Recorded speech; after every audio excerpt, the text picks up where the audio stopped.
Hello everyone, Sarah here. I just felt called to share this with you. It was an incredible insight and awareness from an experience working with a private client, working with a client one to one, and that was at the park yesterday.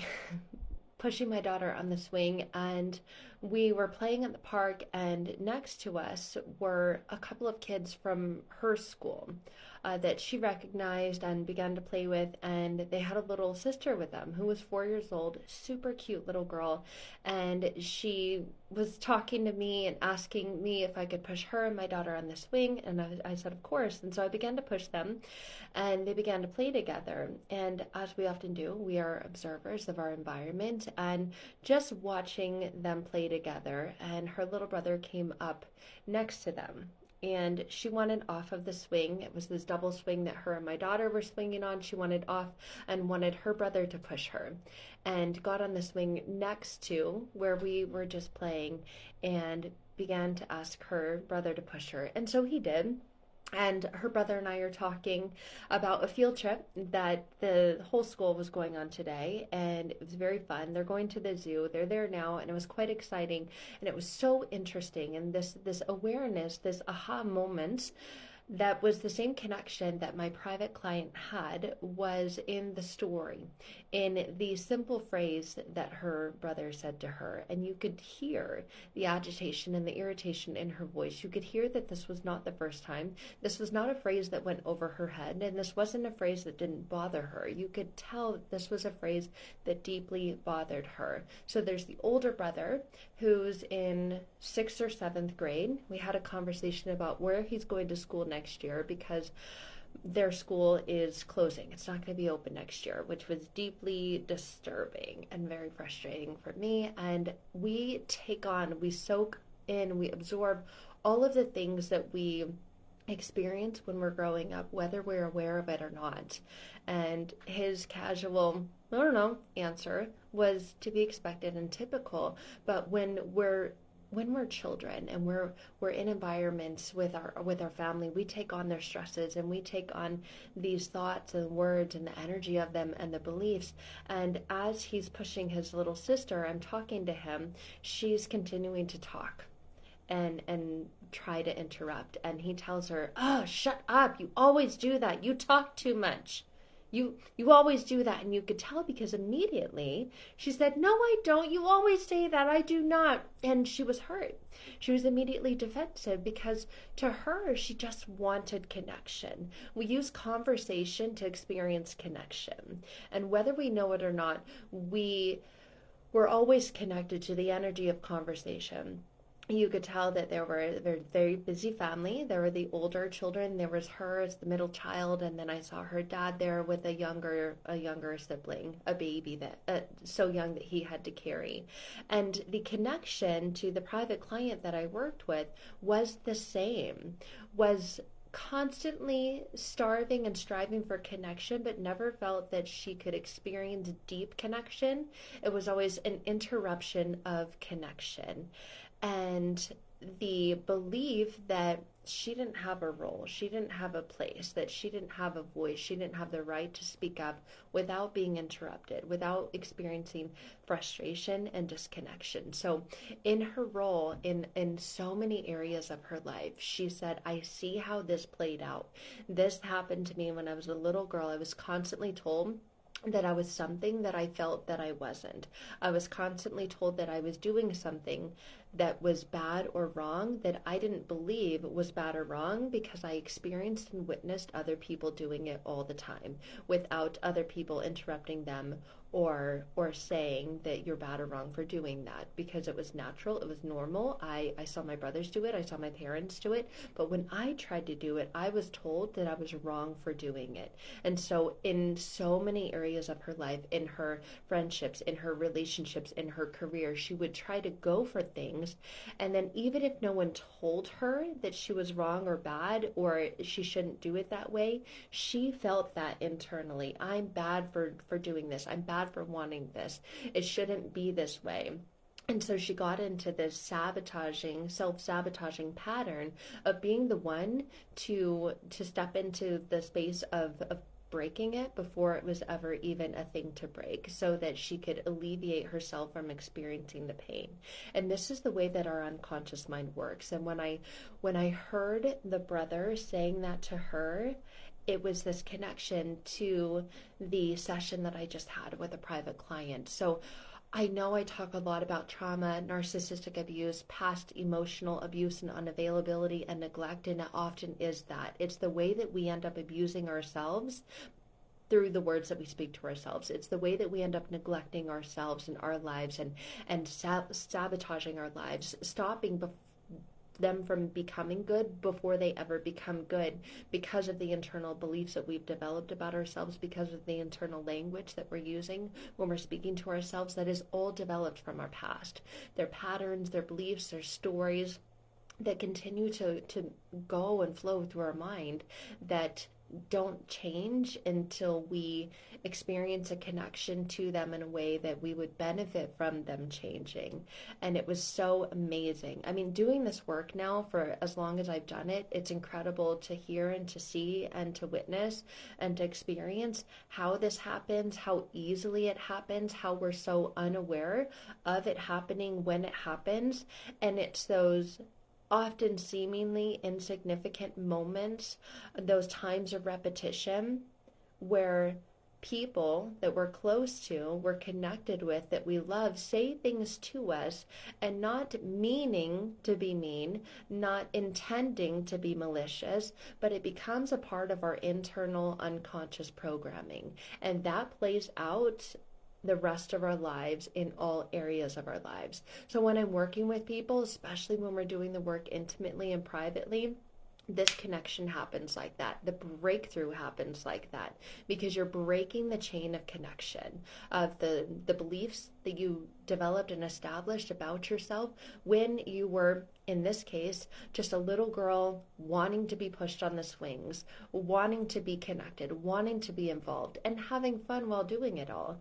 And that's another connection that she had, was I was having fun, and then I felt this way. Just like the little girl in the swings, when I was having fun, I felt this way. And now in my adult life, anytime I have fun, I feel bad for having fun. There was this connection there. And so she'll stop having fun because she wants to stop feeling bad. So if you're ready for this and you haven't yet found a truly powerful, effective method to allow you to experience your breakthrough, it's all within. It's all within the unconscious beliefs that you have, that you establish, that you've developed about yourself, often unknowingly, often in seemingly insignificant times, or times where they were not big T traumas, times where you were just trying to experience connection. And so many of us experience connection, and when we don't get it, we'll develop a particular role in our lives. And especially with the clients that I work with privately, we see this role that plays out through their lives. They either become the one who is sick, because when they were younger, if they weren't sick, they didn't stand out in their family dynamics. But when they were sick, they experienced care, they experienced increased levels of connection. They would have more time with their parents. Their parents would take them to doctor's visits. Their parents would tuck them in at night. They would be extra polite, extra nice. They would read to them. They would care for them more than they would if they weren't sick. So they just developed this role of being sick. And that role continues to play out through the rest of their lives until they realize, I'm an adult now.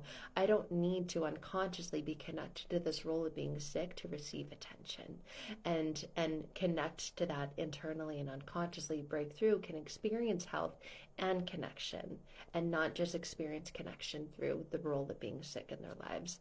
This is where a lot of that dis-ease comes from, because they experienced ease when they had the connection when they were younger to being sick. Or success. A lot of successful people, we talk about this in my free Transform Masterclass. This is the superhero archetype, this super hyper ultra independent, and it's because when you played the role of being successful, this is what it was for me in my past. Straight A student, perfect on the outside.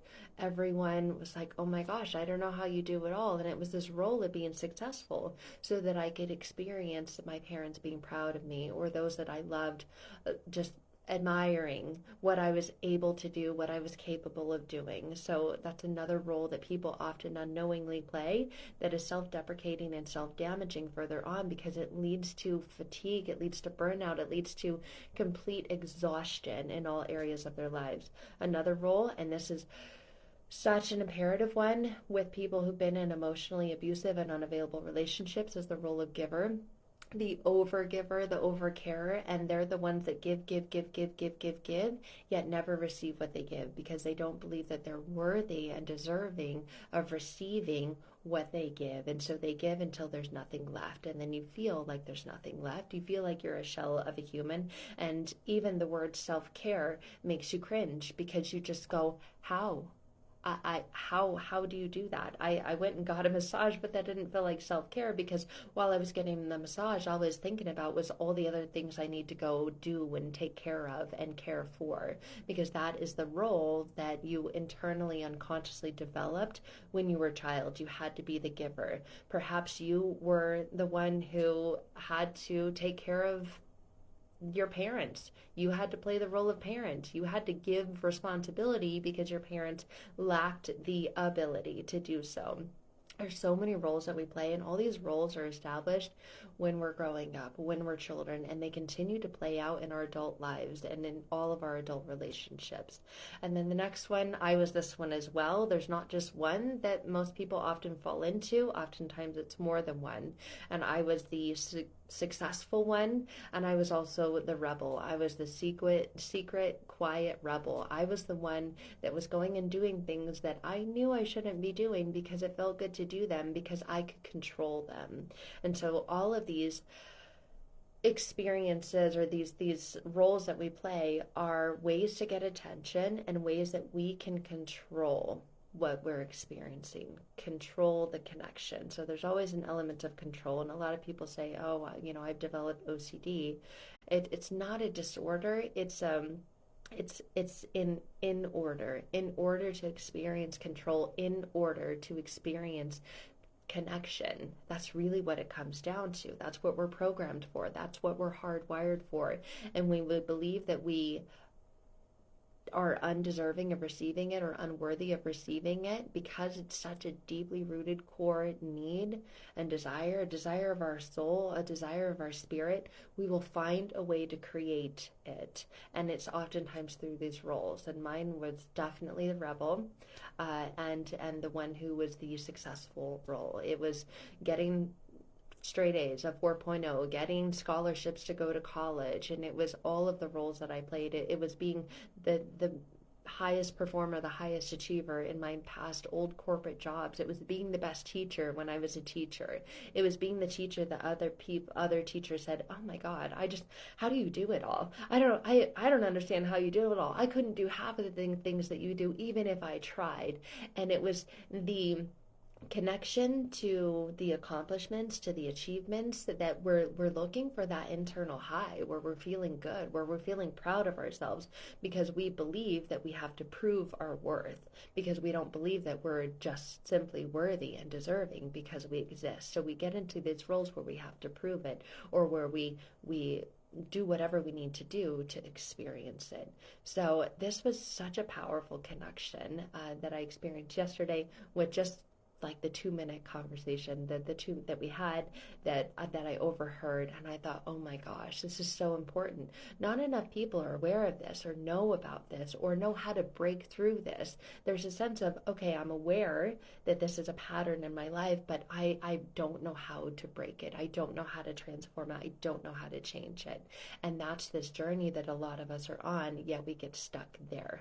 We have a desire, we have a willingness, but we don't know where to go from there. And that's why I love, love, love, love, love the work that I do with people. So if you are ready to experience that breakthrough and this resonated with you and you're thinking, yes, let's go for it. I want to go further. I want to go deeper within my own healing and transformation so I can break out of these self-sabotaging patterns that I've been stuck in for all my life, because they all link back to what you created and established when you were younger. And you're not a little kid anymore. You're ready to grow up. You're ready to let go. You're ready to become the adult that you know that you can be. as long as you break free from this. I'd love to help you break free from it. You can find out more at sarahpacaro.com, or you could send me an email through there. I've got courses, offers, and programs on there as well if you want to start your journey today, or if you want to schedule and book in your consultation. I'd love to connect with you. Love you guys. Have a beautiful day. Bye for now.